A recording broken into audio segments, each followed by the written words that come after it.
Hello student, इस video में हम ninth class math and CERT की जो न्यू बुक है गणिता मंजरी, इसके chapter number 5 I am up and down and round को पूरा कवर करेंगे। यानी इस एक वीडियो में ही आपको इस चैप्टर के सभी सॉल्यूशंस मिल जाएंगे। Humanity has always been fascinated by the shapes of the things around them. इसका ये मतलब है स्टूडेंट्स कि जो इंसान है, जो मनुष्य है, वो हमेशा से ही उसके आसपास की जो चीज़ें होती है ना, उनकी शेप्स को लेकर वो बहुत फैसिनेटेड रहा है। मतलब वो बड़ा एक्साइटेड रहता है उन शेप्स के बारे में कि कौन सी चीज़ की शेप कैसी है। और हमें कैसे पता चलता है कि पुराने समय में भी, आज से हज़ारों साल पहले की बात करें, तो उस समय पर भी जो मनुष्य था, जो इंसान था उस समय का, वो आसपास की चीज़ों की शेप्स को लेकर बहुत एक्साइटेड रहता था, बहुत फैसिनेटेड रहता था। ये हमें कैसे पता चलता है, यहाँ देखिए। इन सम अर्ली केव पेंटिंग्स, जो हमें प्राचीन केव पेंटिंग्स मिलती है, जो गुफाओं में बनी हुई हज़ारों साल पुरानी पेंटिंग्स मिलती है, the sun is depicted as a circle. तो उसमें सन को एक सर्कल की तरह दिखाया गया था। यानी कि वो लोग जब सन को दिखाते थे, सन को पेंट करते थे, तो वो उसको एक सर्कल की तरह दिखाते थे। अब आगे क्या बताया गया देखिए। In the cave paintings of Gudahandi in Odisha, यानी ओडिशा के गुदाहांडी में जो केव पेंटिंग्स मिली है, अब उसमें हमें कैसी शेप्स नजर आती है वो यहाँ बताया गया। One seize numerous geometric patterns including triangles, squares, circles and vowels. यानी ये जो उड़ीसा में गुदाहांडी में जो केव पेंटिंग मिली है, उसमें अलग अलग ज्योमेट्रिकल शेप्स वहाँ पर हमें नजर आती हैं, जिसमें कि ट्रायंगल शेप, स्क्वायर की शेप, सर्कल की शेप और ओवल शेप भी नजर आती है। अब आगे क्या बताया गया है। These shapes were likely inspired by what human so in nature. अब उस समय के जो लोग थे, जो इंसान थे, वो उस समय पर नेचर में जो चीज़ें देखते थे और उनकी जो शेप देखते थे, उसी तरीके से वो इस तरीके की पेंटिंग उस समय पर बना दिया करते थे। अब आगे क्या बताया गया देखिए। Can you recognise the origin of the shapes in figure 5.1। जैसे कि यहाँ आप देख सकते हैं कि ये वाली जो फिगर है, इसमें बारिश हो रही है और जब रेन ड्रॉप ऐसे पानी में गिरती है तो ये रिपल से बनते हैं। तो इसकी शेप कैसी हुई, सर्कुलर शेप हुई, सर्कल की शेप हुई। ऐसे ही ये एक पेड़ का जो स्टेम होता है, पेड़ का जो तना होता है, उसको अगर काटा जाए तो वो अंदर से ऐसे दिखाई देता है। तो आप देख सकते हैं, आपको बहुत सारे सर्कल नज़र आ रहे होंगे इस सेकंड शेप में।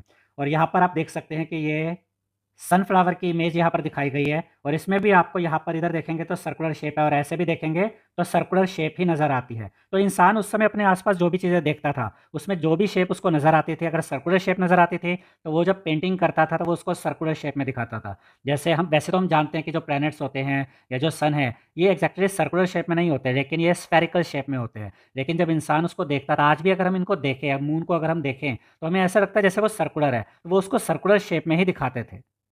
अब ये जो 3 इमेजेस यहाँ पर हमें दी गई हैं, ये जो 3 पिक्चर्स दिखाई गई हैं, इन्हीं से रिलेटेड कुछ चीज़ें यहाँ बताई गई हैं। देखिए, circles form when rain drops fall on water. जब रेन ड्रॉप ऐसे पानी पे गिरता है तो ऐसे सर्कुलर शेप्स यहाँ पर बनती हैं। ठीक है, अब आगे।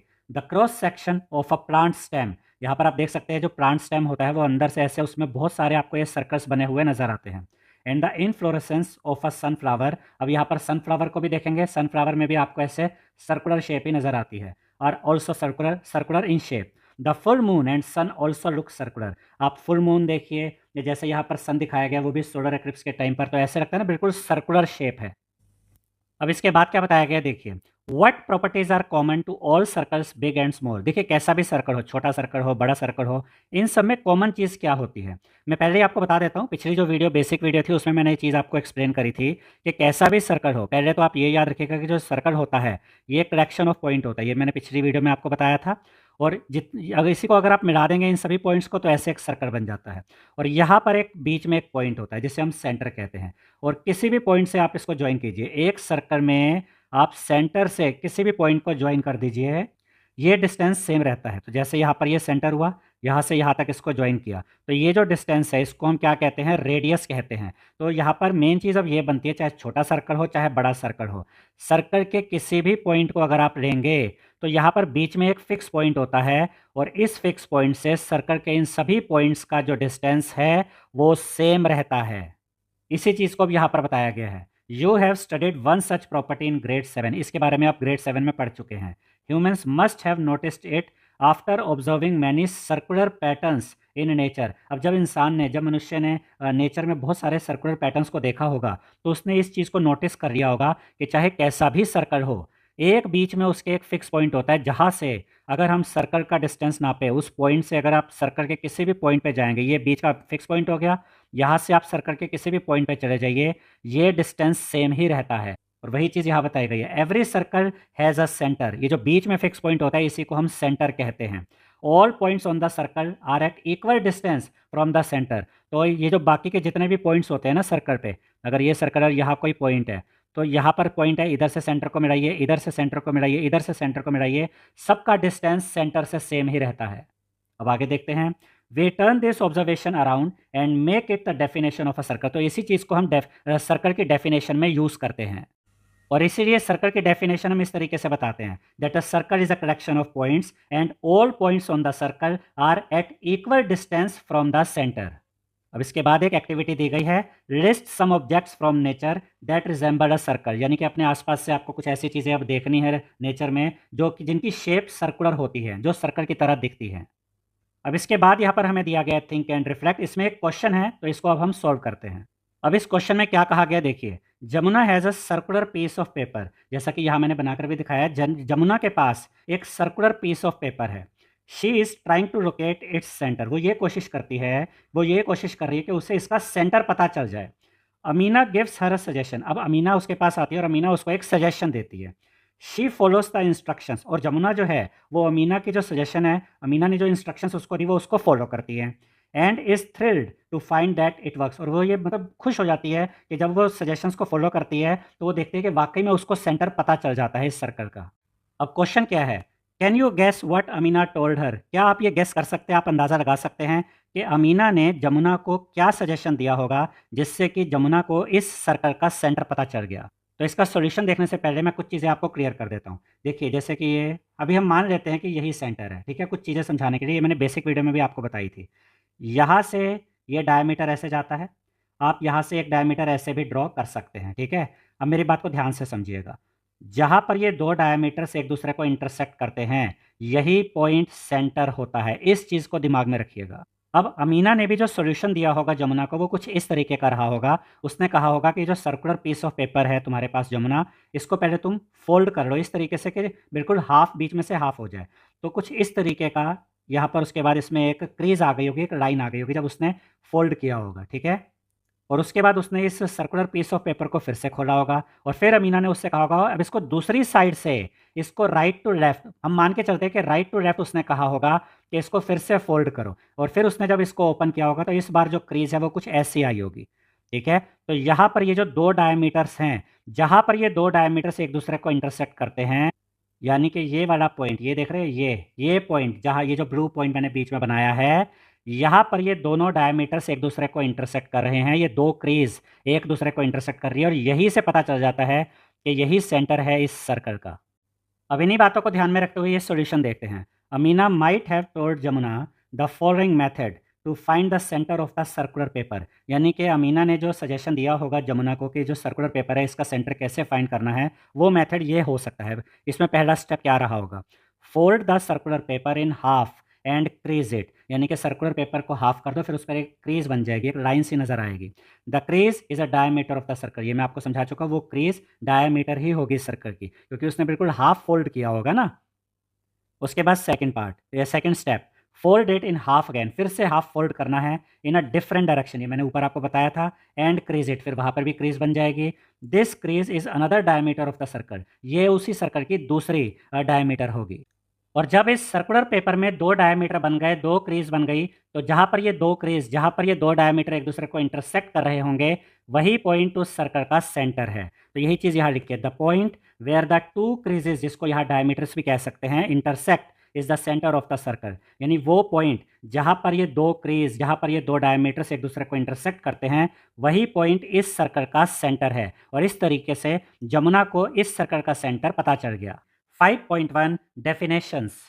अब यहाँ पर देखिए हमसे क्या कहा गया है, when we talk of mathematical shapes such as circles, triangles and squares, we always assume that the figures are drawn on a piece of paper, a two dimensional plane. यानी जब भी हम बात करते हैं मैथमेटिकल शेप्स की, जैसे कि सर्कल की, ट्रायंगल की या स्क्वायर्स की, तो हम ये अज्यूम करते हैं कि ये जो भी फिगर्स हैं, सर्कल्स, ट्रायंगल्स या स्क्वायर्स, हम ये अज्यूम करते हैं कि ये फिगर्स हम पीस ऑफ पेपर पे ड्रॉ करते हैं, और पीस ऑफ पेपर को ही यहाँ पर टू डायमेंशनल प्लेन कहा गया है, यानी कि आपका जो ये पीस ऑफ पेपर होता है इसी को टू डायमेंशनल प्लेन भी कहते हैं।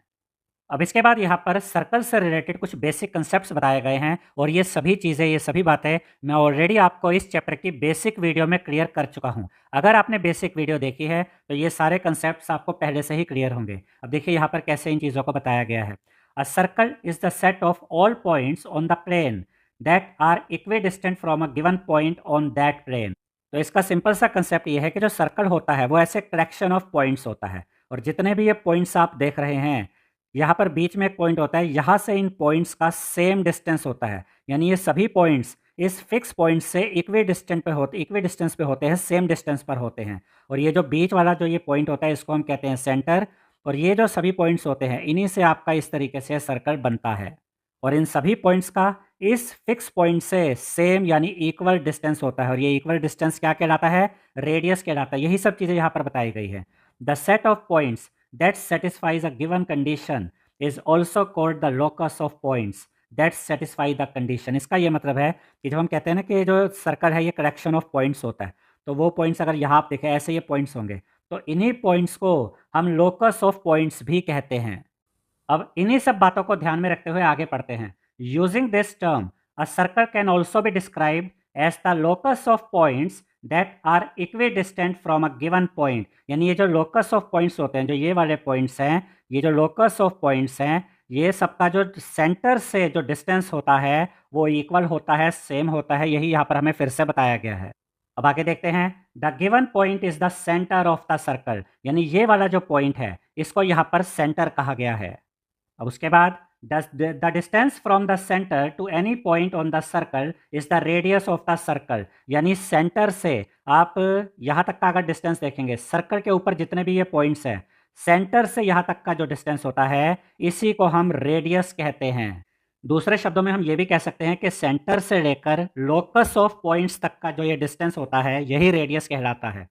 अब आगे देखते हैं क्या बताया गया है। In figure 5.3 A is the centre of the circle. यहाँ पर सेंटर ऑफ सर्कल को नाम दिया गया है A. All points on the plane at a distance equal to the length of A B from A form a circle with centre A and radius equal to the length of A B.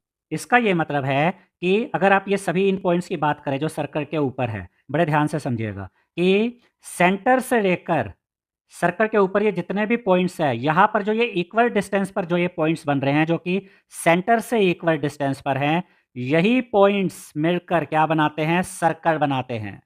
अब अगर आप ध्यान से देखें कि ये जो A B है, ये क्या है? ये इस सर्कल की रेडियस है। तो आप ये ए पॉइंट को कहीं पर भी ऐसे ज्वाइन कर दीजिए यहाँ पर, तो ये सब की जो लेंथ होगी ना वो उतनी ही होगी लेंथ जितनी कि ये ए बी वाली लेंथ है। ए बी अगर रेडियस है तो ये वाला डिस्टेंस भी रेडियस है, ये भी रेडियस है, ये भी रेडियस है। और एक सर्कल में जितनी भी रेडियस होती है उन सब की लेंथ सेम होती है, इक्वल होती है। अब इसके बाद देखिए क्या बताया गया है। Let B and C be 2 points on the circle. यहाँ पर हम 2 पॉइंट ले लेते हैं सर्कल के ऊपर। एक पॉइंट है ये पॉइंट बी और दूसरा पॉइंट है ये पॉइंट सी। अब इनको ज्वाइन कर देंगे तो ये आपको लाइन सेगमेंट नज़र आ रहा है। मैंने बेसिक वीडियो में आपको क्या बताया था कि जब सर्कल के ऊपर 2 पॉइंट्स होते हैं और आप इस तरीके से उनको ज्वाइन करते हैं तो ये जो लाइन सेगमेंट बनती है, ये जो लाइन सेगमेंट आती है, इसको हम कहते हैं कोड। ये सब चीज़ें मैं बेसिक वीडियो में आपको सिखा चुका हूँ, वही चीज़ें यहाँ बताई गई हैं। देखिए इसको एक बार फिर पढ़ लेते हैं। Let B and C be 2 points on the circle. जब हम कहते हैं पॉइंट ऑन द सर्कल तो वो पॉइंट ऐसे सर्कल के ऊपर होना चाहिए, ठीक है। एक होता है पॉइंट ऑन द सर्कल जो यहाँ पर आप देख रहे हैं, एक होता है इंटीरियर ऑफ द सर्कल यानी कि पॉइंट जब सर्कल के अंदर आ जाते हैं, और एक होते हैं एक्सटीरियर पॉइंट जो कि सर्कल के बाहर बनते हैं। तो ये चीज़ें भी आपको समझनी है और याद रखनी है।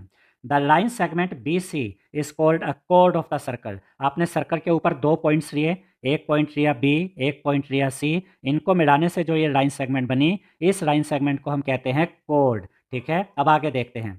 The angle subtended by the कोड B C at the centre is angle B A C. अब देखिए ये जो कोड है ना, ये जो कोड बी सी है, ये बी सी कोड ने देखिए यहाँ पर एक एंगल बनाया सेंटर पे। ये एंगल ऐसे बनता है, देखिए ये एंगल बन गया ना। अब ये एंगल किसने बनाया? इस कोड ने। कोड से ऐसे ये यहाँ पर ये रेडियस आई, आप देख सकते हैं ना, ए सी भी एक रेडियस है। जैसे ए बी रेडियस है, ए सी भी रेडियस है। यहाँ से ये ऐसे ये रेडियस आई।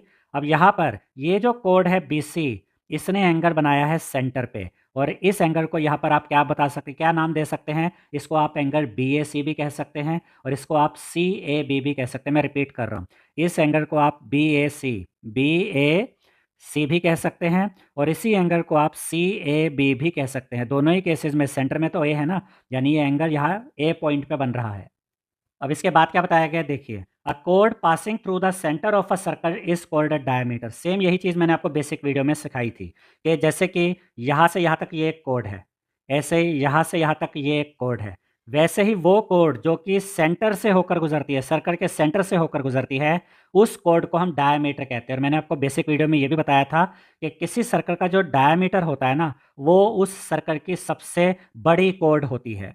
तो जब हम कहते हैं डायमीटर ऑफ अ सर्कल, तो वो डायमीटर भी एक तरीके से कोड ही होती है उस सर्कल की, और वो उस सर्कल की सबसे बड़ी कोड होती है, बस हम उसको डायमीटर बोल देते हैं।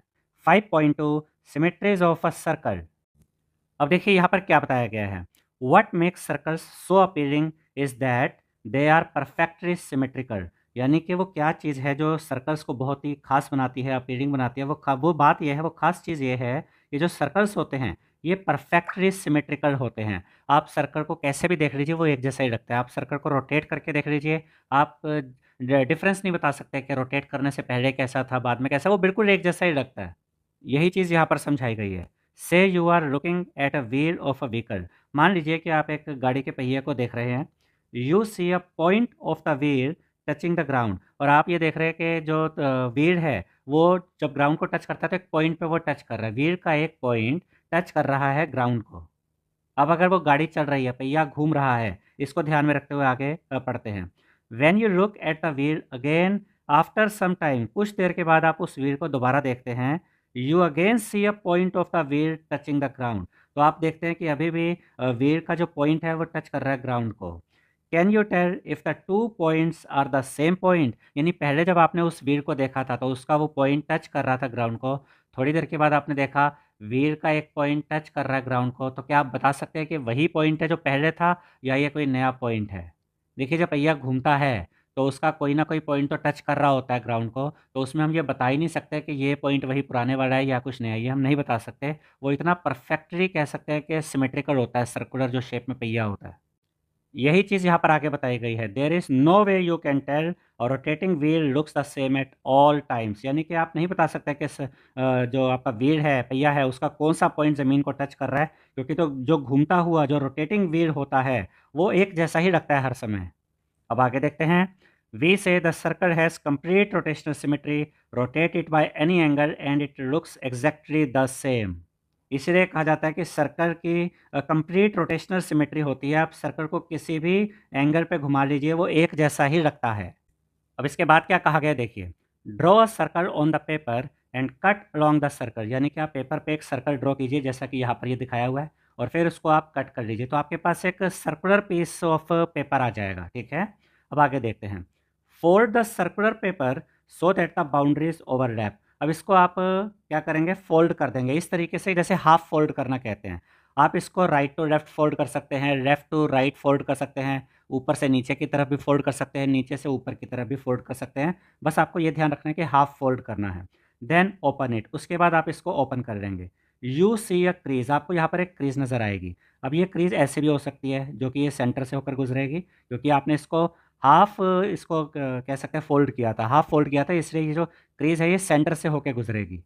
अब इस क्रीज को अगर आप ध्यान से देखें, ये एक्चुअली और कुछ नहीं बल्कि डायमीटर ही है, और इसमें दोनों साइड में आप देख सकते हैं एकदम रिफ्लेक्ट इमेज बन रही है, मतलब ऐसे लग रहा है जैसे दोनों बिल्कुल सेम है।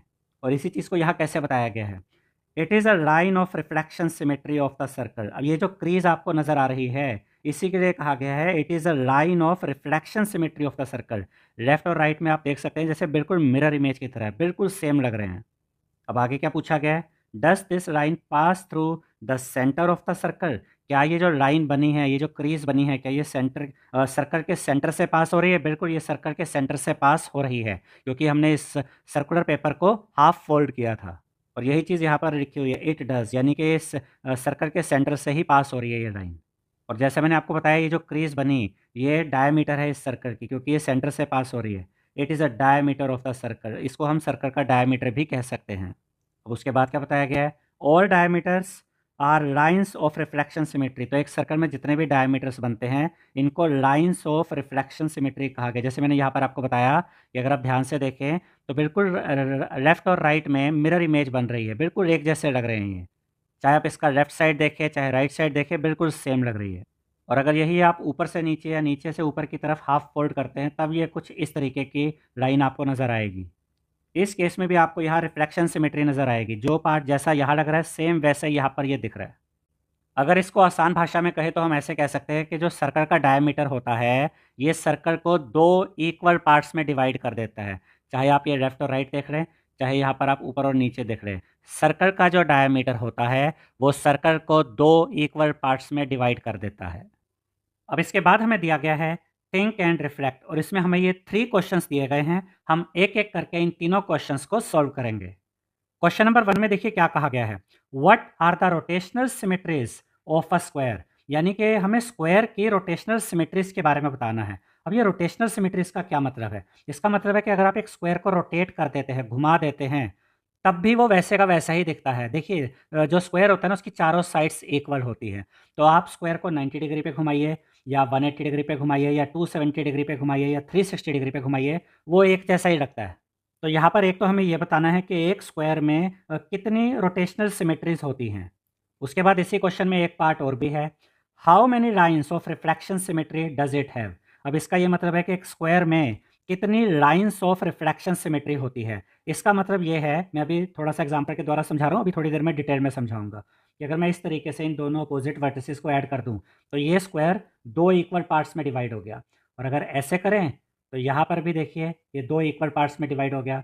अगर हम इस तरीके से अपोजिट मिड पॉइंट्स को मिला दें, तब भी ये स्क्वायर 2 इक्वल पार्ट्स में डिवाइड हो गया। और अगर हम ऐसे मिला दें मिड पॉइंट्स को, तब भी ये 2 इक्वल पार्ट्स में डिवाइड हो गया। तो यही यहाँ पर पूछा गया है, how many lines of reflection symmetry does it have, यानी कि इसमें कितनी लाइन्स ऑफ रिफ्लेक्शन सिमेट्री होती है स्क्वायर में। तो टोटल 4 होती है, अभी मैं आपको ये डिटेल में भी समझाऊंगा। अब इसके बाद क्या पूछा गया है, what about a regular pentagon, a regular hexagon, यानी कि जैसे हमें स्क्वायर के बारे में पहले ये बताना है कि स्क्वायर में कितनी रोटेशनल सिमेट्रीज होती हैं, या स्क्वायर में कितनी लाइन्स ऑफ रिफ्लेक्शन सिमेट्री होती है, सेम यही चीज़ें हमें रेगुलर पेंटागन के बारे में और रेगुलर हेक्सागन के बारे में बतानी है कि रेगुलर पेंटागन और रेगुलर हेक्सागन में कितनी रोटेशनल सिमेट्रीज होती हैं, और रेगुलर पेंटागन और रेगुलर हेक्सागन में कितनी लाइन्स ऑफ रिफ्लेक्शन सिमेट्री होती है, ये भी हमें बताना है। तो सबसे पहले बात करते हैं स्क्वायर की। मैंने इसके सॉल्यूशन को ना तीन पार्ट्स में डिवाइड किया। सबसे पहले स्क्वायर है, उसके बाद आएगा रेगुलर पेंटागन, फिर आएगा रेगुलर हेक्सागन। देखिए स्क्वायर की बात करते हैं। A square has 4 rotational symmetries. Square में टोटल 4 रोटेशनल सिमेट्रीज होती हैं। ये हमें कैसे पता चल रहा है, और हम कितने डिग्री एंगल पे इसको घुमाएंगे, रोटेट करेंगे। देखिए 360 डिग्री को 4 से डिवाइड कर दीजिए, तो आपको मिलता है 90 डिग्री। 4 से इसलिए डिवाइड किया क्योंकि स्क्वायर में 4 इक्वल साइड्स होती हैं। तो यहाँ पर हमें पता चलता है कि अगर हम स्क्वायर को 90 डिग्री पे घुमाएं, या 90 डिग्री के आगे के मल्टीपल लेते हैं, यानी कि 180 डिग्री पे घुमाएं, 270 डिग्री पे घुमाएं, या 360 डिग्री घुमाएं, तो ये हर बार सेम ही लगता है। इसीलिए हमने लिखा स्क्वायर हैज़ 4 रोटेशनल सिमेट्रीज। इसी को थोड़ा और एक्सप्लेन किया गया है। A square matches itself on rotation through 90 degree, 180 degree, 270 degree and 360 degree. आप स्क्वायर को 90 डिग्री घुमाएं, 180 डिग्री घुमाएं, 270 डिग्री घुमाएं, या 360 डिग्री घुमाएं, ये बिल्कुल सेम ही लगता है, एक जैसा ही लगता है। अब यहाँ पर एक क्वेश्चन ये भी तो आ सकता है कि यहाँ पर हमने ये 360 डिग्री से ही क्यों डिवाइड किया। देखिए हम रोटेशन की बात करते हैं, जब आप चीज़ को रोटेट करते हैं ना, तो वो सर्कुलर शेप ऐसे इस तरीके से वो रोटेट होती है। तो रोटेशन में अगर आप देखेंगे तो जो सेंट्रल एंगल होता है वो 360 डिग्री का ही बनता है। तो चाहे हम स्क्वायर की बात करें तब भी 360 डिग्री से हम 360 डिग्री को हमने डिवाइड किया 4 से। जब हम रेगुलर पेंटागन की बात करेंगे, उसमें 5 इक्वल साइड्स होती हैं, तो वहाँ पर भी हम 360 डिग्री को ही 5 से डिवाइड करेंगे। और जब हम रेगुलर हेक्सागन देखेंगे तो उसमें हम 360 डिग्री को ही 6 से डिवाइड करेंगे। अब ये तो हमने देख लिया कि एक स्क्वायर में 4 रोटेशनल सिमेट्रीज होती है। इसके बाद क्या पूछा गया था स्क्वायर के बारे में, how many lines of reflection symmetry does it have, यानी एक स्क्वायर में कितनी लाइन्स ऑफ रिफ्लेक्शन सिमेट्री होती है। तो इसका सॉल्यूशन, इसका आंसर है a square has 4 lines of reflection symmetry. जैसा कि मैंने आपको बताया था कि अगर आप इस तरीके से ये इन दो अपोजिट वर्टिसेस को ज्वाइन करते हैं, तो ये स्क्वायर को 2 इक्वल पार्ट्स में डिवाइड कर देता है। एक लाइन हो गई, उसके बाद ये दूसरी लाइन ऐसे ड्रॉ करेंगे, तब भी ये स्क्वायर 2 इक्वल पार्ट्स में डिवाइड हो रहा है। तो अभी तक हमने 2 लाइन्स ऑफ रिफ्लेक्शन सिमेट्री देख ली। इसके बाद अगर आप ये 2 अपोजिट मिड पॉइंट्स को ऐसे ज्वाइन कर देते हैं, तब भी ये 2 इक्वल पार्ट्स में डिवाइड हो गया। इसका मतलब 3 लाइन्स ऑफ रिफ्लेक्शन सिमेट्री हो गई स्क्वायर में। और अगर इन 2 अपोजिट मिड पॉइंट्स को भी आप ज्वाइन कर देते हैं, तो इससे भी ये स्क्वायर 2 इक्वल पार्ट्स में डिवाइड हो रहा है। यानी एक स्क्वायर में total 4 lines of reflection symmetries होती हैं। आप 4 तरीके से लाइन ड्रॉ करके स्क्वायर को 2 इक्वल पार्ट्स में डिवाइड कर सकते हैं। और अगर आपने यहाँ पर ध्यान दिया हो तो चाहे पहला क्वेश्चन ले या दूसरा क्वेश्चन ले कि स्क्वायर में कितनी रोटेशनल सिमेट्रीज होती हैं या स्क्वायर में कितनी लाइंस ऑफ रिफ्लेक्शन सिमेट्री होती है, दोनों का ही आंसर 4 है क्योंकि स्क्वायर में 4 इक्वल साइड्स होती हैं। अब इसके बाद आगे क्वेश्चन क्या था, what about a regular pentagon. अब यही चीज़ हमें बतानी है रेगुलर पेंटागन के बारे में। तो जैसे स्क्वायर में 4 इक्वल साइड्स होती हैं, वैसे जब हम कहते हैं रेगुलर पेंटागन तो इसमें 5 इक्वल साइड्स होती हैं। तो आपको आंसर तो यही से क्लियर हो जाएगा कि एक रेगुलर पेंटागन में 5 रोटेशनल सिमेट्रीज होती हैं और एक रेगुलर पेंटागन में 5 लाइन्स ऑफ रिफ्लेक्शन सिमेट्री होती है। तो यहाँ पर इसका सोल्यूशन देखते हैं। A regular pentagon has 5 rotational symmetries, और इसको आप कौन से एंगल पे घुमाएंगे, कौन से एंगल्स पे आप इसको रोटेट करेंगे। देखिए 360 डिग्री को अब आप डिवाइड करेंगे 5 से, क्योंकि रेगुलर पेंटागन में 5 इक्वल साइड्स होती हैं। कटिंग करेंगे, इसको काटेंगे तो 72 डिग्री आ जाएगा। अब इसके मल्टीपल में चलेंगे, 72 डिग्री के मल्टीपल में चेक करते हैं कि आप एक रेगुलर पेंटागन को 72 डिग्री रोटेट कीजिए, 144 डिग्री रोटेट कीजिए, अगला मल्टीपल है 72 का 216 डिग्री, इस पर रोटेट कीजिए, या 288 डिग्री पर रोटेट कीजिए, आपको ये रेगुलर पेंटागन एक जैसा ही नज़र आएगा, सेम नज़र आएगा। इसीलिए हम कहते हैं कि एक रेगुलर पेंटागन में 5 रोटेशनल सिमेट्रीज होती हैं। अब इसके बाद हमें यह भी बताना है कि एक रेगुलर पेंटागन में हम कितनी ऐसी लाइंस ड्रॉ कर सकते हैं जो कि इस रेगुलर पेंटागन को 2 इक्वल पार्ट्स में डिवाइड कर देती है। तो इसका आंसर भी 5 ही रहेगा। Regular pentagon has 5 lines of reflection symmetry, यानी कि आप रेगुलर पेंटागन में ऐसी 5 लाइंस ड्रॉ कर सकते हैं जो कि इस रेगुलर पेंटागन को 2 इक्वल पार्ट्स में डिवाइड कर देती है, जैसा अभी ऊपर हमने स्क्वायर के बारे में देखा था, सेम वैसे ही। तो यहाँ पर भी दोनों आंसर आपके क्या आए, 5 आए, क्योंकि रेगुलर पेंटागन में जो 5 इक्वल साइड्स होती हैं। अब यही चीज़ हमें बतानी है रेगुलर हेक्सागन के बारे में। तो रेगुलर हेक्सागन यानी कि इसमें आपकी 6 इक्वल साइड्स होती हैं, और इसमें जब रोटेशन की बात आएगी तो आप इसमें कितने डिग्री की बात करेंगे, 360 डिग्री को डिवाइड करेंगे 6 से, तो आपको मिलेगा 60 डिग्री। फिर 60 के मल्टीपल पे आप आगे बढ़ते जाएंगे 360 डिग्री तक।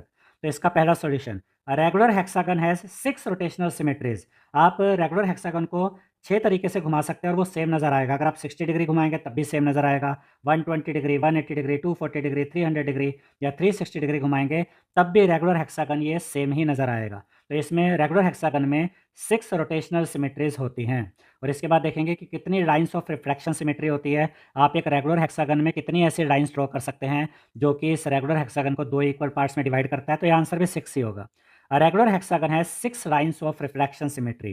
रेगुलर हेक्सागन में 6 लाइंस आप इस तरीके से ड्रॉ कर सकते हैं कि वो बिल्कुल सेम 2 इक्वल पार्ट्स में डिवाइड कर देती है इस रेगुलर हेक्सागन को। अब क्योंकि रेगुलर हेक्सागन में 6 इक्वल साइड्स होती हैं तो यहाँ पर ये दोनों आंसर 6 में आए हैं।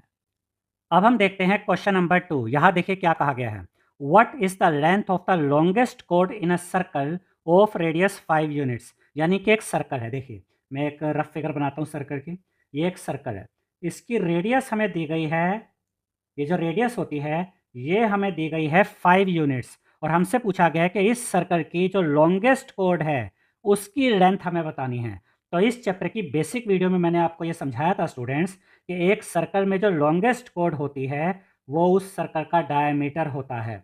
और मैंने ये भी बताया था आपको बेसिक वीडियो में कि सर्कल का जो डायमीटर होता है वो रेडियस का डबल होता है। तो रेडियस अगर 5 है तो डायमीटर इसका डबल होगा, यानी कि 10 यूनिट्स। तो दूसरे शब्दों में हम ये कह सकते हैं कि अगर ये एक ऐसा सर्कल है जिसकी रेडियस 5 यूनिट्स हैं तो इस सर्कल की जो लॉन्गेस्ट कोड होगी उसकी लेंथ होगी 10 यूनिट्स। यानी कि अगर मैं यहाँ लॉन्गेस्ट कोड कह रहा हूँ या डायमीटर कह रहा हूँ, बात एक ही है। तो डायमीटर रेडियस का डबल है, यानी कि 5 का डबल हुआ 10 यूनिट्स। तो इस सर्कल की लॉन्गेस्ट कोड होगी 10 यूनिट्स। अब इसी क्वेश्चन में एक और पार्ट भी है, इज देयर अ स्मॉलेस्ट कोड, यानी कि क्या आप इसी सर्कल की स्मॉलेस्ट कोड भी पता कर सकते हैं। तो हम एक एक करके इन दोनों पार्ट्स को यहाँ पर सॉल्व करते हैं। तो मैंने इस क्वेश्चन को 2 पार्ट्स में डिवाइड किया है। पहले पार्ट 1 देखते हैं।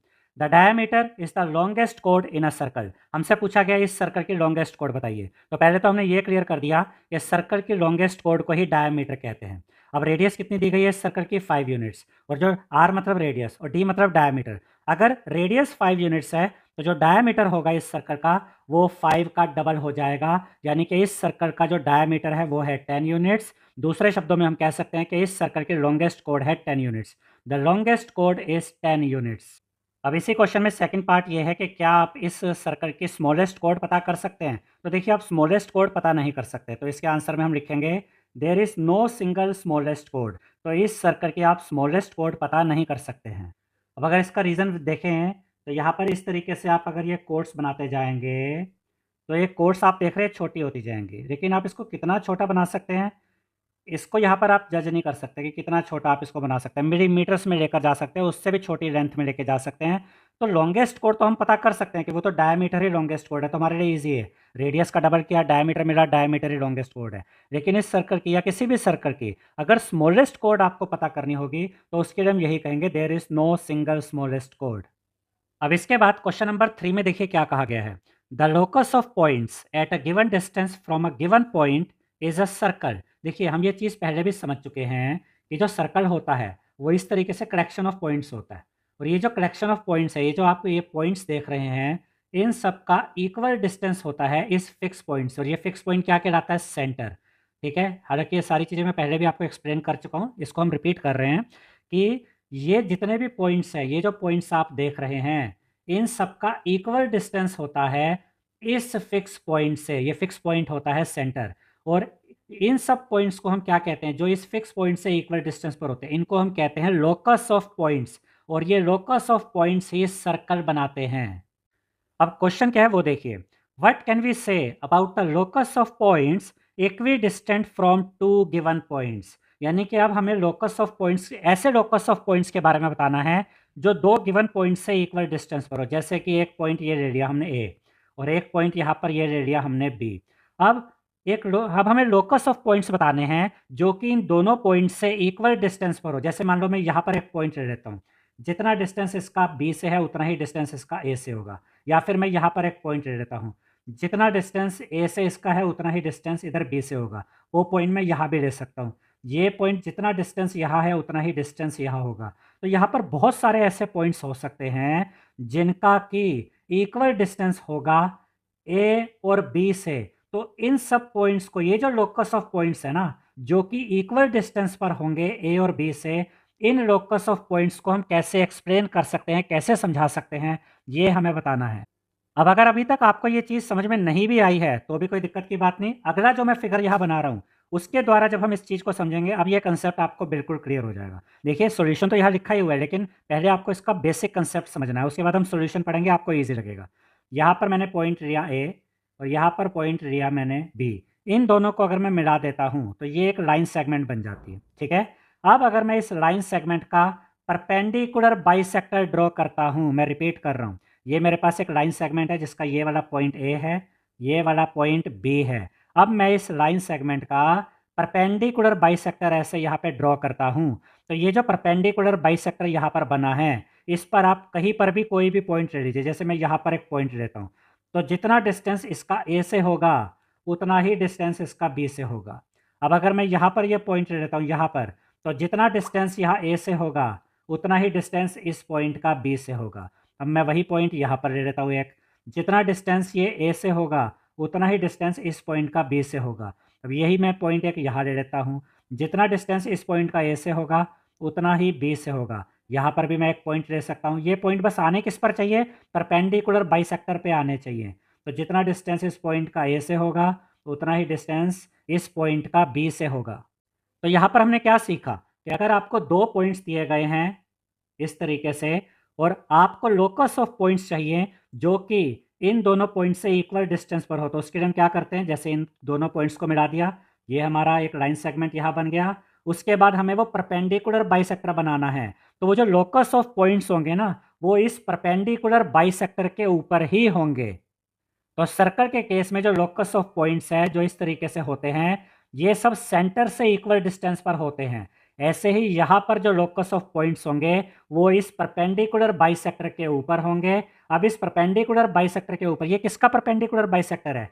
ए और बी पॉइंट को जब मिलाया और इससे ये जो लाइन सेगमेंट बनी, इसके परपेंडिकुलर बाइसेक्टर के ऊपर ये सब लोकस ऑफ पॉइंट्स हैं। और यहाँ पर आप इसके ऊपर कहीं पर भी पॉइंट ले लीजिए, उस पॉइंट का इक्वल डिस्टेंस ही होगा ए से और बी से। अब इसका फाइनल सॉल्यूशन हम कैसे लिखेंगे वो देखिए। The locus of points equidistance from two given points A and B is the perpendicular bisector of the line segment A B. यानी अगर आपके पास दो पॉइंट्स है ए एंड बी और आप ए और बी को मिला देते तो एक लाइन सेगमेंट बनती है। इस लाइन सेगमेंट का जो परपेंडिकुलर बाइसेक्टर होगा उस पर जितने भी पॉइंट्स होंगे वो सभी ए और बी से इक्वल डिस्टेंस पर होंगे। और वही चीज़ यहाँ पर आगे और एक्सप्लेन की गई है। Every point on this line is at the same distance from A as it is from B. और इस परपेंडिकुलर बाइसेक्टर के ऊपर जितने भी पॉइंट्स होंगे उन पॉइंट्स का ए और बी से सेम डिस्टेंस होगा, इक्वल डिस्टेंस होगा। 5.3 हाउ मैनी सर्कल्स। अब यहाँ पर देखिए क्या बताया गया है। Now that we have defined a circle and listed some of its properties, यानी कि अभी तक हम इस चैप्टर में सर्कल की डेफिनेशन के बारे में समझ चुके हैं और हमने सर्कल की कुछ प्रॉपर्टीज़ को भी समझा है। अब आगे देखते हैं। Let us ask this question. अब यहाँ पर हम एक क्वेश्चन पूछते हैं। Given 2 points A and B on a plane. अगर आपको एक प्लेन पर 2 पॉइंट दिए गए हैं, ए एंड बी, ऐसे करके 2 पॉइंट आपको दे दिए। How many circles pass through A and B. तो ए और बी से होते हुए आप कितने सर्कल ड्रॉ कर सकते हैं, यानी कि ऐसे कितने सर्कल आप ड्रॉ कर सकते हैं जो पॉइंट ए और पॉइंट बी से होते हुए जाते हैं या इन दोनों को टच करते हैं। तो मैं पहले ही आपको ये बता देता हूँ कि अगर आपको 2 पॉइंट्स दिए जाते हैं और आपसे ये पूछा जाता है कि इन 2 पॉइंट्स से कितने सर्कल पास हो सकते हैं, तो इसका आंसर है इनफाइनाइट नंबर ऑफ सर्कल्स, यानी कि कोई एंड नहीं है। आप जितने सर्कल बनाना चाहें, ऐसे आप कितने भी सर्कल बनाना चाहें वो बना सकते हैं जो कि 2 गिवन पॉइंट से पास हो सकते हैं। अब इसकी एक्सप्लेनेशन क्या है, इसका रीज़न क्या है, या इसमें क्या-क्या चीज़ें आती है, वो सारी अभी यहाँ पर हम डिटेल में पढ़ने जा रहे हैं। अब इसके बाद ये जो अगले 2 पैराग्राफ है, एक तो ये वाला पैराग्राफ और एक ये वाला पैराग्राफ, इन दोनों पैराग्राफ्स को बहुत ध्यान से समझिएगा। यहाँ पर देखिए क्या बताया गया है। If a circle passes through A and B it has a centre से ओ। मैंने एक काम करता हूँ, इसको अलग पेज पर, क्योंकि इसमें डायग्राम भी आपको दिखाना पड़ेगा, तो इसको एक अलग पेज पर आपको दिखाता हूँ। देखिए यहाँ पर क्या कहा गया है। If a circle passes through A and B it has a centre से ओ, यानी कि एक सर्कल है जो ए और बी से पास होता है और इसका सेंटर हमने क्या लिया, ओ। जैसा कि आप यहाँ पर ये देख सकते हैं कि ये एक सर्कल है और आप देख सकते हैं कि ये ए पॉइंट और बी पॉइंट से पास हो रहा है और उसके अलावा इसका जो सेंटर है यहाँ पर, इसको हमने ले लिया ओ। अब आगे देखते हैं क्या बताया गया है। The lengths O A and O B are equal. अब यहाँ पर आप देख सकते हैं कि ओ ए की जो लेंथ है और ओ बी की जो लेंथ है, ये दोनों लेंथ्स इक्वल हैं। ये क्यों इक्वल हैं? क्योंकि ये इसी सर्कल की ये दोनों रेडियस हैं। और मैंने आपको बेसिक वीडियो में ये समझाया था, इस चैप्टर की बेसिक वीडियो में मैंने आपको ये समझाया था कि एक सर्कल में जितनी भी रेडियस होती हैं उनकी लेंथ्स आपस में इक्वल होती हैं। तो यहाँ पर अगर आप ध्यान से देखें तो ये जो सेंटर है वो, इसका जितना डिस्टेंस बी पॉइंट से है उतना ही इसका डिस्टेंस ए पॉइंट से है। तो यहाँ पर इस बात का महत्व क्या है, इस चीज़ की इंपॉर्टेंस क्या है? देखिए मेन पॉइंट यहाँ पर ये है कि अगर आपके पास कोई ऐसा पॉइंट है जिसका कि ए और बी से इक्वल डिस्टेंस है, तो उस पॉइंट पे अगर आप सर्कल ड्रॉ करते हैं, उस पॉइंट को अगर आप सेंटर लेते हैं और एक सर्कल ड्रॉ करते हैं, तो वो सर्कल ए और बी से होकर ही गुजरेगा। बिल्कुल वैसे ही जैसा कि इस केस में हुआ कि ये जो सेंटर है ओ, इस पॉइंट का इक्वल डिस्टेंस है बी से भी और ए से भी। तो यहाँ पर हमने देखा कि जब हमने इस पॉइंट को सेंटर माना और यहाँ पर एक सर्कल ड्रॉ किया, तो ये सर्कल ए और बी दोनों पॉइंट से पास हुआ, दोनों पॉइंट से होकर गुजरा। अगर कोई और ऐसा पॉइंट आपको मिल जाता है जो कि ए और बी से इक्वल डिस्टेंस पर है और उस पॉइंट को सेंटर लेकर आप एक सर्कल ड्रॉ करते हैं, तो वो सर्कल भी ए और बी से होकर ही गुजरेगा। तो अब बात ये आ जाती है कि आप ऐसे कितने पॉइंट्स पता कर सकते हैं, ऐसे कितने पॉइंट्स आप फाइंड कर सकते हैं जिनका ए और बी से इक्वल डिस्टेंस हो। तो पिछली वीडियो में मैंने ये बात आपको समझाई थी और यहाँ पर भी अभी उसको एक्सप्लेन करूँगा कि आप ऐसे इनफाइनाइट नंबर ऑफ पॉइंट्स पता कर सकते हैं जिनका कि ए और बी से सेम डिस्टेंस हो। तो इसको अब हम ऐसे भी कह सकते हैं कि हम infinite number of circles draw कर सकते हैं जो कि ए और बी से गुजरते हैं, जो कि ए और बी से पास होते हैं। देखिए सीधा सा कनेक्शन है ये कि आप ऐसे कितने पॉइंट्स पता कर सकते हैं जिनका ए और बी से सेम डिस्टेंस है। तो इसका आंसर है इनफाइनाइट नंबर ऑफ पॉइंट्स। तो यही से हमें मेन आंसर मिल जाता है कि अगर ऐसे हम इनफाइनाइट नंबर ऑफ पॉइंट्स पता कर सकते हैं, तो इसका ये मतलब हुआ कि हम infinite number of circles draw कर सकते हैं जो कि ए और बी से पास होंगे। अब इन्हीं बातों को ध्यान में रखते हुए हम आगे बढ़ते हैं। Is there another point with this property, यानी कि जैसे कि यहाँ ये सेंटर ओ है और इसका ए और बी से इक्वल डिस्टेंस है, क्या यहाँ पर आपको कोई और पॉइंट ऐसा मिल सकता है जो कि ए और बी से सेम डिस्टेंस पर हो? तो इसका आंसर दिया गया है yes, the mid point of segment A B. देखिए अगर हम ए और बी को ज्वाइन कर देते हैं और यहाँ पर मान लेते हैं कि अगर इसका ये मिड पॉइंट हमें यहाँ मिलता है, तो ये जो मिड पॉइंट हमें यहाँ पर मिला, इस मिड पॉइंट का जितना डिस्टेंस ए से है उतना ही डिस्टेंस इसका बी से होगा। जैसे मिड पॉइंट है तो जितना डिस्टेंस इसका ए से है उतना ही डिस्टेंस इसका बी से होगा। क्यों? ऑब्वियस सी बात है कि ये ए बी लाइन सेगमेंट का मिड पॉइंट है। तो यहाँ पर भी तो ये कंडीशन आ गई ना कि हमें यहाँ पर एक ऐसा पॉइंट मिल गया जिसका ए और बी से इक्वल डिस्टेंस है। अब अगर आप यहाँ पर कंपास रखते हैं, ठीक है, और उसको आप कितना खोलेंगे कंपास को, जितनी यहाँ से लेकर यहाँ तक इतनी जो लेंथ है ये, इतना आप इस कंपास को ओपन करेंगे और फिर आप एक सर्कल ड्रॉ करेंगे, तो वो सर्कल भी ए और बी से होकर ही गुजरेगा। तो यहाँ पर आप देख सकते हैं कि मैंने वो सर्कल ड्रॉ करके भी दिखाया है। मैंने यहाँ पर इस बार इसको एज अ सेंटर लिया और ये पॉइंट को हम फॉर एग्जांपल इसको मैं एम ले लेता हूँ, ठीक है, रफली एम ले लिया मैंने इसको। तो ये एम ए इतनी लेंथ मैंने कंपास ओपन करी और जो सर्कल बनाया आप देख सकते हैं कि वो सर्कल भी, ये जो नया वाला सर्कल आया है, ये सर्कल भी ए और बी से पास हो रहा है। इस पॉइंट को देख सकते हैं, ए पॉइंट को और बी पॉइंट को, यहीं से ये सर्कल भी पास हो रहा है। और ऐसा क्यों हो रहा है? क्योंकि यहाँ पर ये जो पॉइंट है ना एम, इसका ए और बी से इक्वल डिस्टेंस है। अब आगे देखिए क्या कहा गया है, with the mid point as centre, यानी कि ये जो मिड पॉइंट है एम, इसको हमने एज अ सेंटर लिया। A circle passing through A and B can be drawn, यानी कि यहाँ पर मिड पॉइंट को सेंटर लेकर एक ऐसा सर्कल ड्रॉ किया जा सकता है जो कि ए और बी से पास होगा। अब आगे देखते हैं, its radius is half the length of A B and A B is a diameter. अब ऑब्वियस सी बात है, ये वाला जो सर्कल बना है इसका डायमीटर क्या होगा? ये डायमीटर है ए बी, और जो रेडियस होती है वो डायमीटर की हाफ होती है। अब आगे देखते हैं, यहाँ पर देखिए क्या बताया गया है, are there more circles passing through both A and B, क्या और भी ऐसे सर्कल्स हो सकते हैं जो कि ए और बी से पास हो? बिल्कुल हो सकते हैं। Clearly any point equidistant from A and B can be the centre of a circle passing through A and B, यानी कोई भी ऐसा पॉइंट जो ए और बी दोनों से इक्वल डिस्टेंस पर है, उस पॉइंट को सेंटर बनाकर आप एक ऐसा सर्कल ड्रॉ कर सकते हैं जो कि ए और बी पॉइंट से पास होगा। अब आगे देखिए, do you know of such points, क्या आप ऐसे पॉइंट्स के बारे में जानते हैं? बिल्कुल जानते हैं, पिछली वीडियो में मैंने ये सब आपको एक्सप्लेन किया था। और पिछली वीडियो में मैंने क्या समझाया था आपको, यहाँ पर एक बार उसको दोबारा से देख लेते हैं। जैसे कि ये एक पॉइंट है ए और यहाँ पर एक पॉइंट ले लेते हैं बी, इन दोनों को मिलाया तो ये एक लाइन सेगमेंट यहाँ पर बन गई, ठीक है।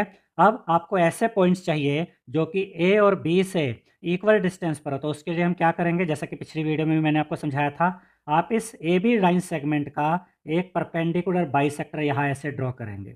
अब ये किसका परपेंडिकुलर बाइसेक्टर है? देखिए परपेंडिकुलर बाइसेक्टर है तो 90 डिग्री का एंगल यहाँ बनेगा।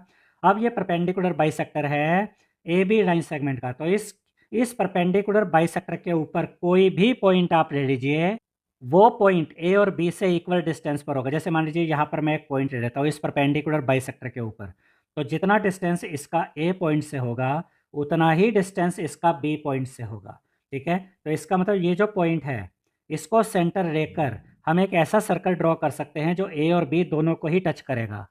तो यहाँ पर इसको एज अ सेंटर लेकर एक ऐसा सर्कल ड्रॉ किया जा सकता है जो आप देख सकते हैं जो ए पॉइंट और बी पॉइंट दोनों से ही पास हो रहा है।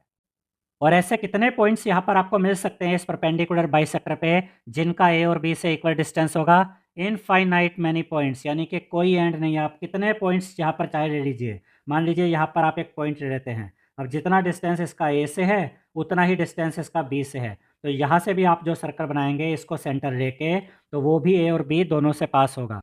या फिर आप यहाँ पर अगर कोई पॉइंट ले लेते हैं तो इसका भी जितना डिस्टेंस ए से है उतना ही डिस्टेंस बी से भी है, तो इसको सेंटर लेकर आप जो सर्कल बनाएंगे वो सर्कल भी ए और बी से पास होगा। अब इन्हीं सब बातों को ध्यान में रखते हुए यहाँ पर हम आगे बढ़ते हैं। अब जो कुछ मैंने आपको समझाया ना वही सब बातें यहाँ पर लिखी हुई है। We have seen that the perpendicular bisector of the line segment A B is the locus of points equidistant from A and B, यानी कि अगर दो पॉइंट्स है ए एंड बी, इनको मिलाने से एक लाइन सेगमेंट बनी और इसका एक परपेंडिकुलर बाइसेक्टर बनाया गया, तो उस परपेंडिकुलर बाइसेक्टर पे वो सभी पॉइंट्स आ जाते हैं जो ए और बी से इक्वल डिस्टेंस पर होते हैं। और आगे इन्हीं चीज़ों को आगे और भी एक्सप्लेन किया गया। Every point on the perpendicular bisector is equidistant from A and B, वही चीज़ वापस आ गई। And every point that is equidistant from A and B is on the perpendicular bisector, तो कोई भी पॉइंट जो ए और बी से इक्वल डिस्टेंस पर होगा वो इस परपेंडिकुलर बाइसेक्टर पे ही होगा। So the centres of all circles through A and B lie on the perpendicular bisector of B. तो कोई भी ऐसा सर्कल जो आप बनाते हैं जो कि ए और बी पॉइंट से होकर गुजरता है, उसका जो सेंटर होगा वो सेंटर इसी परपेंडिकुलर बाइसेक्टर के ऊपर ही आपको मिलेगा। और ये किसका परपेंडिकुलर बाइसेक्टर होगा? ए बी का परपेंडिकुलर बाइसेक्टर होगा। तो यहाँ तक तो हमने कवर कर लिया है। अब आगे बढ़ते हैं। In figure 5.4 we see circles through points A and B and through C and D and the perpendicular bisector of C D. तो यहाँ पर आप इस फिगर में देख सकते हैं, यहाँ पर दो पॉइंट्स हैं ए और बी। अब यहाँ पर जितने भी सर्कल आप देख रहे हैं वो ए और बी पॉइंट से ही पास हो रहे हैं, जबकि यहाँ पर अगर आप देखेंगे तो दो पॉइंट्स हैं सी एंड डी। और यहाँ पर जितने भी सर्कल आप देख रहे हैं वो सभी सर्कल्स सी और डी से पास हो रहे हैं। और यहाँ पर सी और डी पॉइंट को अगर मिलाया जाए तो ये सी डी लाइन सेगमेंट है। और यहाँ पर आप इसका परपेंडिकुलर बाइसेक्टर देख सकते हैं। और बड़े ध्यान से अगर आप देखेंगे तो जितने भी सर्कल्स यहाँ पर बने हैं जो कि सी और डी से पास हो रहे हैं, उनके जो सेंटर हैं वो इसी परपेंडिकुलर बाइसेक्टर के ऊपर हैं। ये सब चीज़ें मैं अच्छे से आपको पहले ही क्लियर कर चुका हूँ और यही सब बातें यहाँ पर बताई गई हैं। Every point on the perpendicular bisector is the centre of a circle passing through C and D. यानी कि देखिए ये जो सी डी है इसका ये परपेंडिकुलर बाइसेक्टर है। तो इस परपेंडिकुलर बाइसेक्टर पर आप कोई भी पॉइंट ले लीजिए।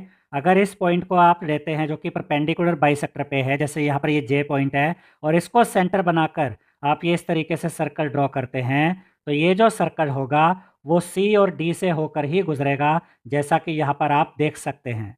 इसके अलावा जैसे यहाँ पर ये के पॉइंट है, ये भी इसी परपेंडिकुलर बाइसेक्टर के ऊपर है। तो अगर के पॉइंट को आप सेंटर बनाएंगे और इस तरीके से सर्कल ड्रॉ करेंगे तो ये सर्कल भी आप देख सकते हैं कि ये सर्कल भी सी और डी से ही पास हो रहा है। ऐसे यहाँ पर ये एल पॉइंट है, अब ये भी परपेंडिकुलर बाइसेक्टर के ऊपर है। इसको सेंटर मानकर अगर आप एक सर्कल ड्रॉ करते हैं जैसा कि यहाँ पर है, तो ये सर्कल भी आप देख सकते हैं सी और डी से ही पास हो रहा है। देखिए यही चीज़ यहाँ बोली गई है। So we have circles with centres K, यानी के को सेंटर बनाया और एक सर्कल ड्रॉ किया, जे को सेंटर बनाया, एक सर्कल ड्रॉ किया, एल पॉइंट को एक सेंटर बनाया और सर्कल ड्रॉ किया। और ये सभी सर्कल जो पास हो रहे हैं वो कौन से दो पॉइंट से पास हो रहे हैं? सी और डी पॉइंट से पास हो रहे हैं। अब इसके बाद यहाँ पर दिया गया है थिंक एंड रिफ्लेक्ट, और यहाँ पर टोटल 5 क्वेश्चंस दिए गए हैं। एक एक करके हम इन पांचों क्वेश्चंस को सॉल्व करेंगे। फर्स्ट क्वेश्चन में देखिए क्या कहा गया है। How many circles pass through 2 points on a plane. यानी कि अगर आपके पास 2 पॉइंट्स हैं तो उन 2 पॉइंट्स से कितने सर्कल पास हो सकते हैं। तो हम ये पहले डिस्कस कर चुके हैं कि 2 पॉइंट्स अगर आपके पास है तो उससे इनफाइनाइट मैनी सर्कल, यानी कि एंडलेस सर्कल्स, कितने भी सर्कल आप बनाना चाहे वो उन 2 पॉइंट से पास करते हुए आप बना सकते हैं। तो इसका आंसर है infinitely many circles can pass through 2 points on a plane. अब सेकंड क्वेश्चन में देखिए क्या कहा गया है। Are there circles of all possible radii passing through A and B. यानी मान लीजिए कि अगर आपके पास 2 पॉइंट्स हैं, जैसे कि यहाँ पर ये एक पॉइंट रेडिया ए और यहाँ पर एक पॉइंट रेडिया बी। अब हमसे ये पूछा गया है कि क्या कितनी भी रेडियस लेकर यहाँ पर आप सर्कल बना सकते हैं जो ए और बी से पास होगा। देखिए अगर आप प्रैक्टिकली सोचें तो आप बहुत छोटी अगर रेडियस ले लेते हैं और सर्कल इतना ही बड़ा बनाते हैं तो इतना बड़ा सर्कल तो यहाँ से पास नहीं होगा ना। अगर मैं इतना ही बड़ा सर्कल बना दूँ तो वो तो इन दोनों पॉइंट से पास नहीं हो सकता। इसका मतलब ये कहना तो सही नहीं होगा कि कितनी भी रेडियस लेकर यहाँ आप सर्कल बना लीजिए और वो सर्कल ए और बी से पास होगा। नहीं, ऐसा नहीं है। तो इस पॉइंट को ध्यान में रखिएगा। अभी आगे इसको और मैं एक्सप्लेन करूंगा। अब आगे क्या कहा गया क्वेश्चन में, what is the radius of the smallest circle passing through A and B. यानी अगर आपके पास ये 2 पॉइंट्स है ए एंड बी और कोई सबसे छोटा जो सर्कल आप बना सकते हैं जो कि ए और बी दोनों से पास होगा, उसकी रेडियस कितनी होनी चाहिए, ये हमसे पूछा गया है। और उसके बाद एक क्वेश्चन हो रहा है इसी में, what is the radius of the largest circle passing through A and B. यानी वो सबसे बड़ी रेडियस कौन सी हो सकती है, जब मतलब वो सबसे बड़ा सर्कल कौन सा हो सकता है, उसकी क्या रेडियस होगी जो कि ए और बी से पास होगा। तो यहाँ पर अब टोटल ये 3 क्वेश्चन हो गए। अब मैं एक एक करके इन तीनों क्वेश्चंस को आपको समझाता हूँ और इसके सॉल्यूशन भी देखते हैं। तो इस क्वेश्चन को हम 3 पार्ट्स में डिवाइड कर देते हैं। पहला part, are there circles of all possible radii passing through A and B.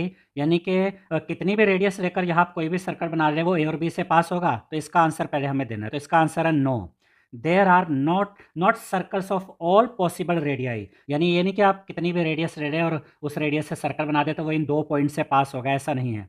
The radius r must be at least half the distance between A and B. यानी ए और बीच का जो ये डिस्टेंस है बड़े ध्यान से समझिएगा, ए और बी का जो ये डिस्टेंस है, इसका जो हाफ है, कम से कम इतनी रेडियस आपकी होनी चाहिए हाफ के इक्वल। इससे ज़्यादा हो सकती है, लेकिन ए और बी का जो डिस्टेंस है उसका जो हाफ है, मान लीजिए कि ये हम कहते हैं कि जो ए बी की लेंथ है वो 4 सेंटीमीटर है, तो कम से कम 2 सेंटीमीटर की रेडियस आपको लेनी पड़ेगी, तब जाकर कहीं ये आपका जो सर्कल है वो ए और बी दोनों पॉइंट को टच करेगा। और अगर आप 2 सेंटीमीटर से भी छोटी रेडियस ले लेते हैं तो यहाँ पर लेंथ ए बी के हाफ से भी छोटी हो गई ना, ए बी का हाफ मतलब 4 का हाफ 2, और अगर आप 2 से भी छोटी लेंथ ले लेते हैं रेडियस की और फिर आप सर्कल बनाते हैं तो फिर वो ए और बी को टच नहीं करेगा। अब इसी क्वेश्चन का जो अगला पार्ट है, what is the radius of the smallest circle passing through A and B, यानी कि ए और बी को टच करता हुआ जो सर्कल बनेगा वो सबसे छोटा सर्कल क्या हो सकता है, उसकी रेडियस कितनी हो सकती है। तो ये पहला पार्ट जो हमने देखा ना, इसी में उसका आंसर छुपा हुआ है, हालांकि अलग से भी मैंने लिखा है, इसको पढ़ लेते हैं। The smallest circle has a radius equal to half the length of segment A B, यानी ए और बी अगर आपके पास 2 पॉइंट्स हैं और इन दोनों को मिलाने से जो ये लाइन सेगमेंट बनी, इसके हाफ के बराबर अगर आप इतनी रेडियस ले लेते हैं और फिर आप सर्कल बनाते हैं तो वो सर्कल ए और बी दोनों को टच करेगा, और यही सबसे छोटा सर्कल होगा जो ए और बी दोनों को टच करेगा। इसके अलावा अगर और कोई सर्कल आप यहाँ पर बनाते हैं जो ए और बी दोनों को टच करेगा, वो इस सर्कल से तो बड़ा ही होगा। तो सबसे छोटा सर्कल जो ए और बी दोनों पॉइंट्स को टच करेगा वो ए बी लाइन सेगमेंट की जो लेंथ है ना उसके हाफ के इक्वल होनी चाहिए उसकी रेडियस। इसके बाद इसी क्वेश्चन का लास्ट पार्ट क्या है, what is the radius of the largest circle passing through A and B. तो जो सबसे बड़ा हम सर्कल यहाँ पर बना सकते हैं जो कि ए और बी दोनों को टच करे, उसकी क्या रेडियस होगी। तो इसका आंसर देखिए, there is no largest circle as the radius can be infinitely large. तो यहाँ पर कोई लिमिट नहीं है, बड़ा सर्कल आप कितना भी बना सकते हैं और वो ए और बी को टच कर सकता है। देखिए मैं पहले भी आपको समझा चुका हूँ कि अगर आपके पास 2 पॉइंट्स हैं, मान लीजिए ये ए है और ये बी पॉइंट है, ये एक सेकंड दीजिएगा, ये आपका बी पॉइंट है, इन दोनों को अगर हम मिला देते हैं इस तरीके से, और इसका अगर मैं एक परपेंडिकुलर बाइसेक्टर ड्रॉ करता हूँ तो ये परपेंडिकुलर बाइसेक्टर तो कितना भी बड़ा हो सकता है, इस पर कहीं पर भी आप कोई पॉइंट ले लीजिए और फिर आप सर्कल ड्रॉ कीजिए, वो सर्कल ए और बी दोनों को ही टच करेगा। तो बड़े सर्कल की अगर बात की जाए तो बड़े सर्कल के लिए यहाँ कोई लिमिट नहीं है। बड़ा सर्कल, क्योंकि वो उसकी कंडीशन तो सिर्फ एक ही है कि जो भी ए बी पॉइंट है जो ये लाइन सेगमेंट बनी, इसका परपेंडिकुलर बाइसेक्टर होना चाहिए, और इस परपेंडिकुलर बाइसेक्टर पे कहीं पर भी, यहाँ पर ले लीजिए, दूर करके ले लीजिए, कहीं पर भी आप पॉइंट ले लीजिए और फिर आप वहाँ से अगर सर्कल ड्रॉ करते हैं, इस पॉइंट को लेकर अगर आप मान लीजिए ये वाला जो पॉइंट है इसको आप लेते हैं और इसको सर्कल के सेंटर की तरह यूज़ करते हैं और एक सर्कल ड्रॉ करते हैं, तो वो सर्कल भी ए और बी से टच करता हुआ ही जाएगा। तो बड़े सर्कल की यहाँ कोई रेंज, कोई लिमिट नहीं है। अब देखिए क्वेश्चन नंबर 3 में क्या पूछा गया है, as you move away from segment A B along its perpendicular bisector, do the radii of the circles containing A and B increases or decreases। अब इसका मतलब क्या हुआ, इसका ये मतलब हुआ स्टूडेंट्स, जैसे कि यहाँ पर आपके पास ये 2 पॉइंट्स हैं, ये हो गया पॉइंट ए, ये हो गया पॉइंट बी। हालांकि ये चीज़ें पहले भी कई बार हम क्लियर कर चुके हैं, फिर भी एक बार देख लेते हैं। ये दोनों पॉइंट्स को आपने मिला दिया, अब आप इसका परपेंडिकुलर बाइसेक्टर इस तरीके से बनाते हैं, ठीक है। ये यहाँ पे मैंने रफली बनाया है। अब मान लीजिए एक पॉइंट आपने यहाँ पर लिया और इसको सेंटर मानकर एक सर्कल ड्रॉ किया, ठीक है, तो वो सर्कल ऑब्वियस सी बात है ए और बी दोनों को टच करता हुआ जाएगा, उन दोनों को टच करेगा। अब आप ए बी से और दूर हो जाते हैं, अब यहाँ पर आप आते हैं, इसको सेंटर लिया और फिर एक सर्कल ड्रॉ किया, तो यहाँ से जो सर्कल ड्रॉ किया यानी इसको सेंटर मान के जो सर्कल ड्रॉ किया वो भी ए और बी से पास होगा, लेकिन इसकी रेडियस बढ़ गई ना, इसकी रेडियस ज़्यादा हो जाएगी, और इससे दूर जाएंगे, फिर इसको सेंटर लिया और एक सर्कल ड्रॉ किया, वो भी ए और बी को टच करेगा, यानी वो भी ए और बी से पास होगा, लेकिन अब जो रेडियस है वो और ज़्यादा बड़ी हो जाएगी।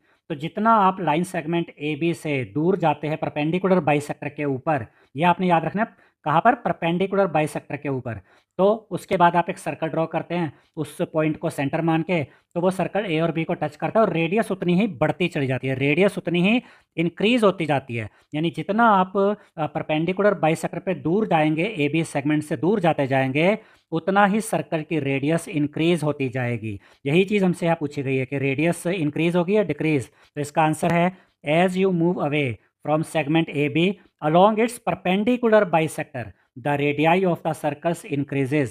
तो उस जब जैसे जैसे आप ए बी से दूर जाते हैं परपेंडिकुलर बाइसेक्टर के ऊपर, तो जो भी सर्कल आप ड्रॉ करते हैं वो उसकी जो रेडियस है वो इंक्रीज होती जाती है। तो इसको आप ऐसे भी याद रख सकते हैं कि परपेंडिकुलर के ऊपर अगर आप कोई पॉइंट लेते हैं, मतलब जितना भी आप क्लोज आते हैं ना ए बी सेगमेंट के जितना क्लोज आकर आप पॉइंट लेते हैं और उसको सेंटर मानकर एक सर्कल बनाते हैं, उसकी रेडियस उतनी ही कम होती है। और जितना आप दूर जाते हैं ए बी से, अगर आप इतना दूर आ गए हैं और यहाँ से एक सर्कल ड्रॉ करेंगे इसको सेंटर मान के, तो इसकी रेडियस बढ़ जाएगी। जितना आप ए बी के क्लोज जाएंगे रेडियस कम होती जाएगी, सर्कल छोटा होगा। और जितना आप परपेंडिकुलर बाइसेक्टर पे ए बी से दूर जा रहे हैं, इन दोनों पॉइंट से दूर जा रहे हैं, उतना ही रेडियस बढ़ती जाएगी और सर्कल का साइज भी बढ़ता जाएगा। अब क्वेश्चन नंबर 4 में देखिए क्या कहा गया है।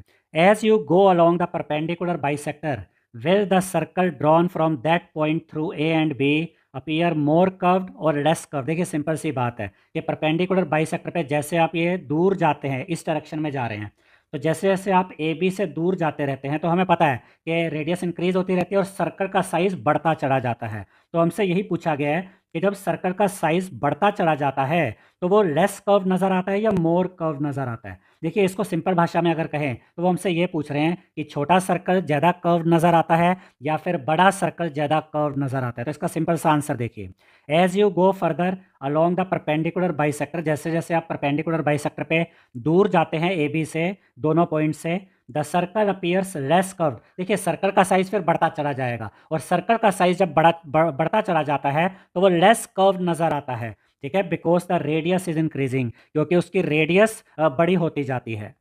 अब इसी को अगर मैं सिंपली समझाना चाहूँ तो इस तरीके से समझा सकता हूँ कि जो छोटा सर्कल होता है ना वो ज़्यादा कर्व नज़र आता है, लेकिन अगर आप बहुत बड़ा सर्कल बना देंगे ना, ये भी उतना बड़ा नहीं है लेकिन अगर आप बहुत बड़ा सर्कल बना देंगे तो वो उतना कर्व्ड नज़र नहीं आएगा। कर्व्ड मतलब ये वाली जो शेप है ये कर्व्ड शेप है। ठीक है, तो छोटा सर्कल ज़्यादा कर्व नज़र आता है, बड़ा सर्कल उसकी जो वो जो कर्व्ड के हिसाब से देखेंगे तो वो लेस कर्व्ड, कम कर्व्ड नज़र आता है।